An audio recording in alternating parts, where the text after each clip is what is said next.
एक बार की बात है। एक गांव में एक लड़का रहता था। वो लड़का पढ़ाई में बहुत होशियार था, लेकिन उसकी पढ़ाई नहीं हो पाती थी क्योंकि वो लड़का अपना घर भी चलाया करता था। वो रोज अपने खेत में जाता, दिन भर वहां काम करता और शाम को घर वापस आकर वो थोड़ी बहुत पढ़ाई कर लिया करता था।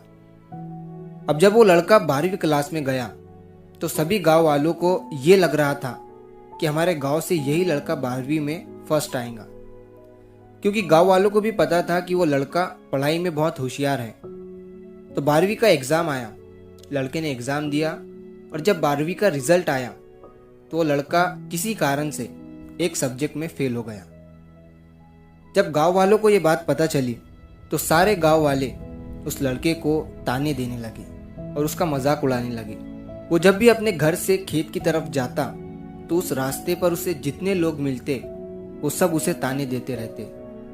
अब वो लड़का लोगों के ताने सुनकर बहुत परेशान हो जाता है और ये बात वो अपने उस्ताद को बताता है कि उस्ताद जी, मैं जब भी अपने घर से खेत की तरफ जाता हूँ तो उस रास्ते पर जितने लोग मुझे मिलते हैं सब मेरा मजाक उड़ाते हैं। तो उसके उस्ताद ने उसे कहा कि तू ना एक काम कर, एक बड़ा सा लोटा ले और उस लोटे को पूरा ऊपर तक दूध से भर दे और जब तू उस रास्ते से गुजरे तो तू उस लोटे से दूध का एक बूंद भी नीचे गिरने मत देना। लड़के ने एक दिन वैसा ही किया।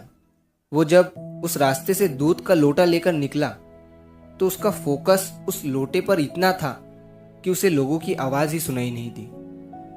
वो इतने ध्यान से उस लोटे को लेकर चल रहा था कि उस लोटे से दूध का एक भी कतरा नीचे ना गिरे। इसकी वजह से उसे लोगों के तानों की आवाज सुनाई ही नहीं दी। तो इस कहानी से हमें ये सीख मिलती है कि अपने काम में इतना ढल जाओ, इतना फोकस अपने काम पर लगा दो कि बाकी की चीज़ों का आप पर कोई असर ही ना हो, लोगों की आवाज़ें, लोगों के ताने आपको सुनाई ही ना दे।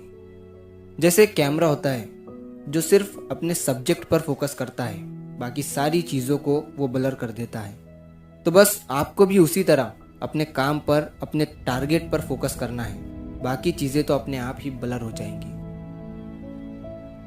तो अगर आप इस कहानी को और भी लोगों तक पहुंचाना चाहते हो तो इस वीडियो को लाइक करिए ताकि YouTube इस वीडियो को और भी लोगों तक पहुंचाए। और अगर कहानी अच्छी लगी हो तो हमारे चैनल को सब्सक्राइब ज़रूर करिए।